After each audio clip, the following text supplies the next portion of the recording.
ચંચળ દૈનિકના તંત્રી જયેન્દ્રભાઈ ઉપાધ્યાય અને કચ્છ સત્તાના સ્થાપક મધુકાંતભાઈ રાયસોનીનું આગામી તારીખ 6ના રોજ કચ્છ જિલ્લા પત્રકાર હિતરક્ષક સંઘ દ્વારા સન્માન થવાનું છે।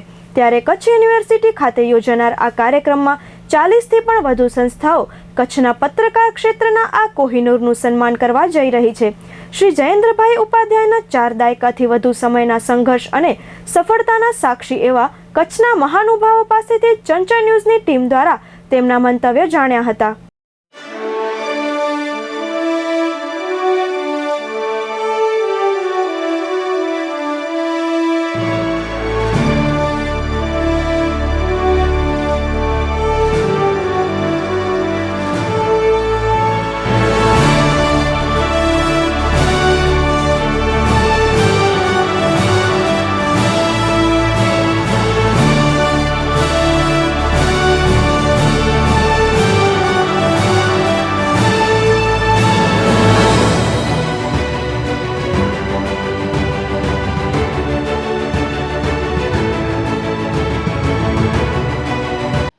કચ્છ જિલ્લા પત્રકાર હિતરક્ષક સંઘ દ્વારા 6ઠી તારીખે જ્યારે મૂલ્ય અને નિષ્ઠાવાન પત્રકારોનું અભિવાદન થવાનું છે, એમાં પણ કચ્છના જૂની પેઢીના 2 જાણીતા પત્રકારો શ્રી મધુકાંતભાઈ રાયસોની અને જયેન્દ્રભાઈ ઉપાધ્યાય, તેમનું જ્યારે સન્માન અને અભિવાદન કરવામાં આવી રહ્યું છે, ત્યારે હું ખૂબ જ આનંદની લાગણી અનુભવું છું।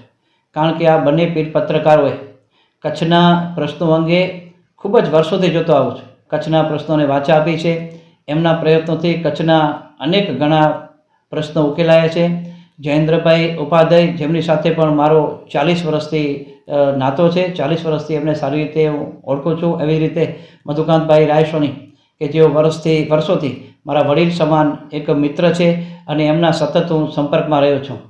આજે ગાંધીનગરની અંદર અને કચ્છની અંદર ચંચળ દૈનિકના નામે છાપું ભુજમાંથી શરૂ કર્યું અને આજે છેલ્લા 4 વર્ષથી હું જોતો આવું છું કે એક સરસ અને સુંદર સામાયિક પત્રક કે જે વાંચીને પણ આપણે અંદરનો આનંદ થાય એવા પત્રકાર અને મૂલ્યનિષ્ઠ પત્રકાર શ્રી જયેન્દ્રભાઈ ઉપાધ્યાયનું જ્યારે 6ઠી તારીખે સન્માન થઈ રહ્યું છે, બહુમાન થવાનું છે, ત્યારે હું એમના વિશે જેટલું કહું એટલું ઓછું છે।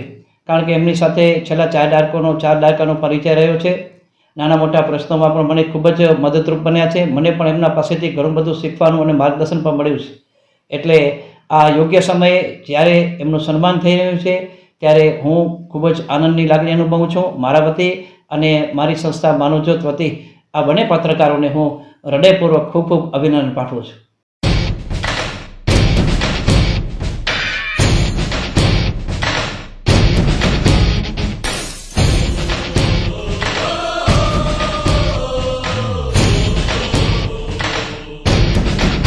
કચ્છ જિલ્લા પત્રકાર હિતરક્ષક તરફથી કચ્છના વરિષ્ઠ પત્રકારો ભાઈ શ્રી જયેન્દ્રભાઈ ઉપાધ્યાય અને ભાઈ શ્રી મધુકાંતભાઈ રાયસોની એમનું સન્માન કરવા માટે જે નિર્ણય કરવામાં આવ્યો છે અને 6ઠી તારીખે જે કાર્યક્રમનું આયોજન કરવામાં આવ્યું છે એ સર્વથા યોગ્ય છે અને એ માટે સૌથી પ્રથમ સંઘના હોદ્દેદારો અને સભ્યો એમને હું અભિનંદન આપું છું।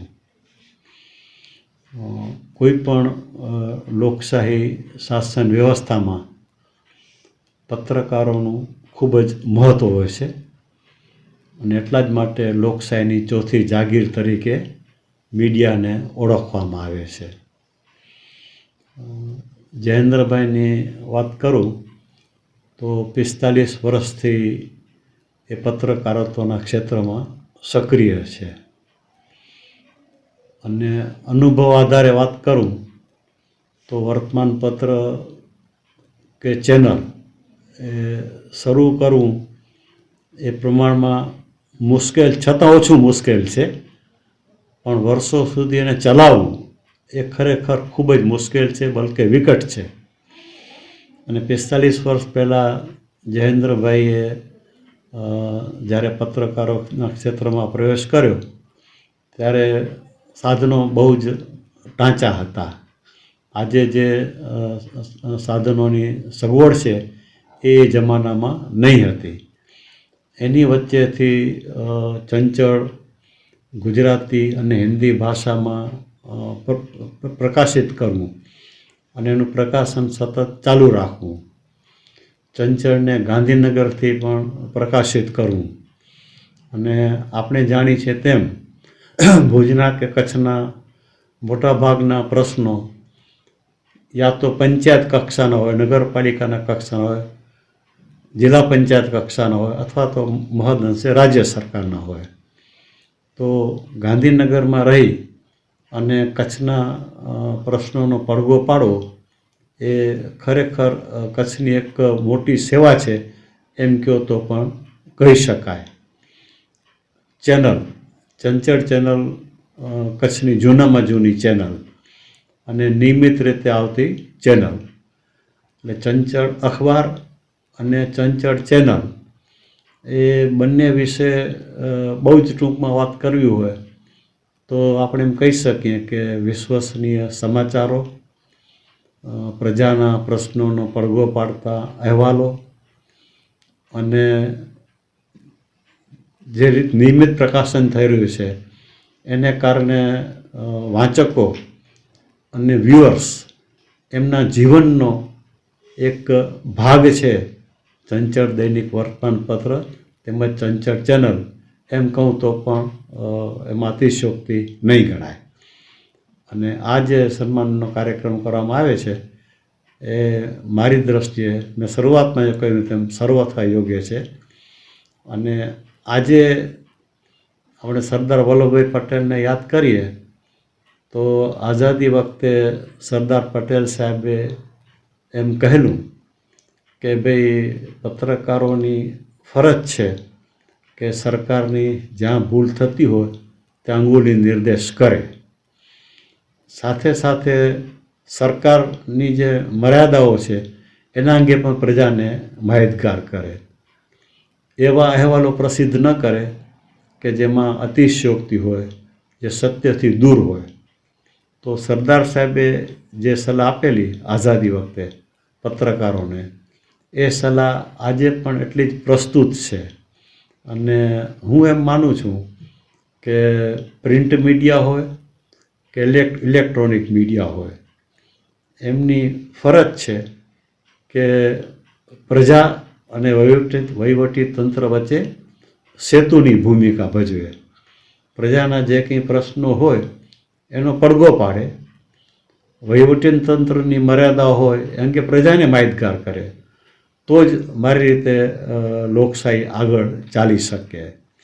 અત્યારે સામાન્ય અનુભવ એવો છે કે ભાઈ પ્રજાકીય પ્રશ્નોનો જે પડઘો પડવો જોઈએ, જેટલા પ્રમાણમાં પડવો જોઈએ એટલા પ્રમાણમાં પડતો નથી. તો આ વસ્તુ તરફ પ્રિન્ટ મીડિયા અને ઇલેક્ટ્રોનિક મીડિયા સાથે સંકળાયેલા લોકો ગંભીરપણે વિચાર કરે એ પણ મારી દૃષ્ટિએ સમયની માંગ છે. ફરીથી કહું તો સરકારની કે પંચાયતની કે નગરપાલિકાની માત્ર ટીકા કરવી એનો કંઈ મતલબ નથી, પણ પ્રજાના જે સાચા પ્રશ્નો હોય એ પ્રશ્નોનો પડઘો પાડવો જ જોઈએ એમ હું માનું છું. અને એ પડઘો ચંચળ વર્તમાનપત્રે અને ચંચળ ચેનલે આજ દિવસ સુધી ખૂબ જ સારી રીતે, જેને આપણે બખૂબી કહી શકીએ, બખૂબી એ પડઘો પાડ્યો છે. અને એના માટે એમના સ્થાપક જયેન્દ્રભાઈ ઉપાધ્યાય એમને જેટલા અભિનંદન આપ્યો એટલો ઓછા છે.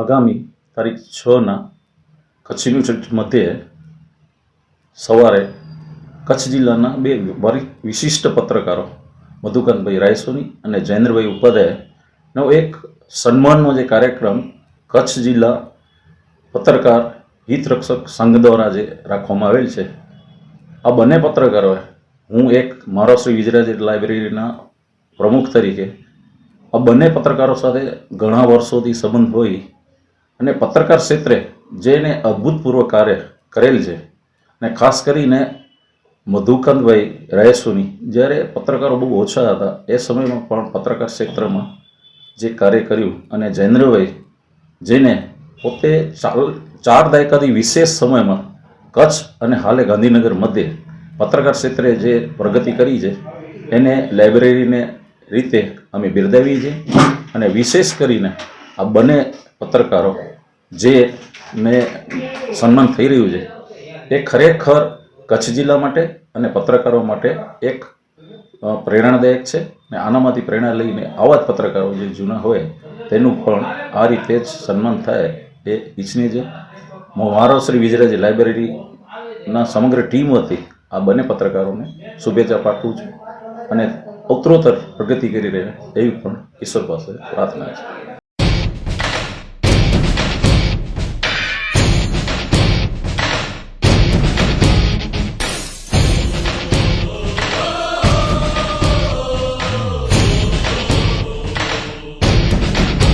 મારું નામ દિવાકરભાઈ નંતાણી, સંસ્કૃત હિન્દી ગાંધીજીવન કેન્દ્રના સંચાલક તરીકે હું કામ કરું છું.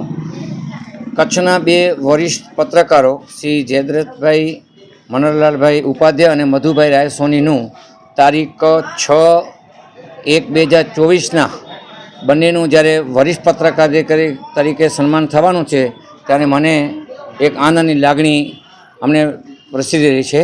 કારણ કે આ બંને પત્રકારો તેમાં 4 દાયકાથી વધુ સેવા એઓ કરી છે, એમની અમે નોંધ લઈએ છીએ. એટલું જ નહીં પણ કચ્છમાં પ્રથમ જો ન્યૂઝ ચાલુ થયું હોય ન્યૂઝ તો ચંચળ ન્યૂઝ, અને ગાંધીનગરથી પણ ન્યૂઝ સવારે અને સાંજે બહાર પડે છે.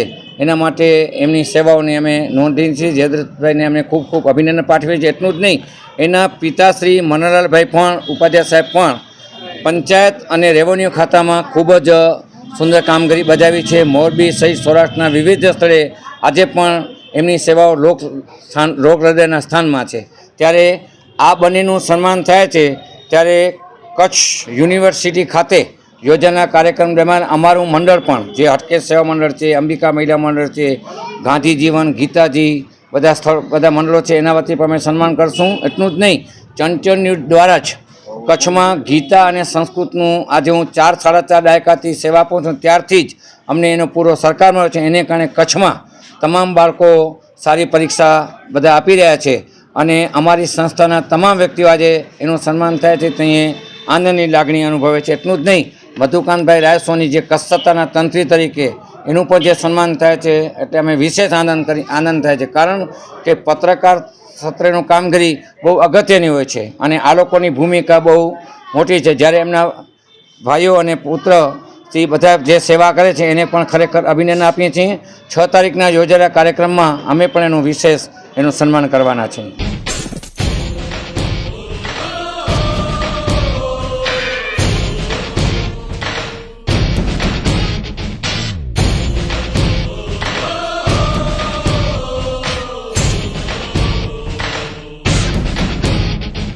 રશ્મિકાંત પાંડ્યા, નિવૃત્ત પ્રાથમિક શિક્ષક સંઘના પ્રમુખ, ભારતીય સેવા મંડળના પ્રમુખ, શિક્ષક નિધિના પ્રમુખ અને સામાજિક ક્ષેત્રે કામ કરતી વ્યક્તિ હું છું. મને એક કાર્ડ મળ્યું કચ્છ જિલ્લા પત્રકાર હિતરક્ષક સંઘ ભાઈ શ્રી મયુરભાઈ. એમાં 2 સન્માનિત વ્યક્તિના નામ વાંચ્યા. એમાં એક ભાઈ શ્રી જયેન્દ્રભાઈ ઉપાધ્યાય અને મધુભાઈ એ વરિષ્ઠ પત્રકારો તરીકે બંનેને અનુભવ કર્યો છે મેં. એમાં ખાસ કરીને જયેન્દ્રભાઈ ઉપાધ્યાય, એનો જે સંઘર્ષ છે, એની સંઘર્ષ યાત્રા છે, અને મૂલ્યનિષ્ઠ પત્રકારત્વ પછી એણે જે પોતાની આગવી પ્રતિભા ઊભી કરી છે એનું જ્યારે સન્માન થઈ રહ્યું હોય એ મારા માટે પણ ખુશી છે. કારણ કે મારા પણ મોટા ભાઈ સમાન છે, ભાઈ સમાન છે. એના પિતાશ્રી ભાઈ શ્રી જયેન્દ્રભાઈ અને એના પરિવાર સતત એમના સાથે નાતો રહ્યો છે. પણ જ્યારે એક પત્રકાર તરીકે સન્માન થતું હોય વરિષ્ઠ પત્રકાર તરીકે, ત્યારે કેટલીક જૂની વાતો પણ યાદ આવે. શોનિવારનો હું રહીશ, જન્મ પણ ત્યાં થયો, બાજુમાં જોશી પડ્યો. એના પરિવાર સાથે મારો નાતો, અને જે તે સમયે હું બ્લડ ડોનેશનની એક્ટિવિટી કરતો, શિક્ષક સમાજમાં પણ કાર્યરત હતો. ત્યારે એમના તરફથી મને ખૂબ જ લાગણી મળતી. મેં સંઘર્ષ કર્યો છે કે જે તે સમયના યુગમાં પત્રકાર તરીકે સફળ થવું બહુ અઘરી વાત છે, પણ એમણે ખૂબ જ સંઘર્ષ કર્યો એટલે જે તે સમયે અમે 10-15 રૂપિયામાં જાહેર ખબર પેનલ બનાવી પેપર બહાર પાડતા. અને ત્યારબાદ એક લાઇબ્રેરી પણ એને ચાલુ કરી હતી મહાદેવ ગેટ પાસે. એના પિતાશ્રીના ગુણધર્મ, એના પિતાશ્રી મામા ઉપાધ્યાય, એમણે પણ સંઘર્ષ કર્યો હતો. સંઘર્ષ કરીને ખૂબ જ આગળ વધ્યા હતા, અને તાલુકા વિકાસ અધિકારી રીતે તેણે પોતાનો હોદ્દો સંભાળ્યો હતો. ભાઈ શ્રી જયેન્દ્રભાઈ એક પત્રકાર તરીકે ખૂબ જ સફળ રહ્યા છે. સાથે સાથે એક પરિવારના મોભી તરીકે પણ એણે ખૂબ જ ફરજ બજાવી છે. અને એનું જ્યારે સન્માન થઈ રહ્યું હોય ત્યારે મને ખૂબ જ આનંદ થાય કે એક સાચા મૂલ્યનિષ્ઠ પત્રકારનું સન્માન થઈ રહ્યું છે. એ ગૌરવની વાત છે. એના જે પણ ભાગીદારો છે એને હું પણ વંદન કરું છું. અને જયેન્દ્રભાઈ આજની તારીખમાં ખૂબ જ સફળ થયા છે. એનું કારણ જો હું જે માનતો હું તો એણે મૂલ્યનિષ્ઠ પત્રકારત્વ કર્યું છે, અને કોઈ પણ જાતના વાદ વિવાદ વગર એ ખૂબ જ આગળ વધી રહ્યા, સંઘર્ષ કરીને. જોશી ફળિયામાં ચંચળ ચોક પેપર બહાર પડતું, એના પછી ધીમે ધીમે લાલ ટેકરી પાસે આવ્યા, ચંચળ ન્યૂઝ ચેનલ ચોરી, અને એના પુત્રો પણ એના માર્ગે ચાલી રહ્યા છે. ત્યારે જયેન્દ્રભાઈનું જ્યારે સન્માન થઈ રહ્યું ત્યારે એક સાચા અને મૂલ્યનિષ્ઠ પત્રકારનું સન્માન થઈ રહ્યું છે. એ મારા માટે પણ અભિનંદન આપું છું. અને મને પણ એમાં ઉમળકો છે કે મને જ્યારે પણ સહકારની જરૂર પડી ત્યારે ચંચળ ન્યૂઝ તરફથી મને સહકાર મળતો રહ્યો છે, અને આજ પણ એ જ રીતે મળી રહ્યો છે.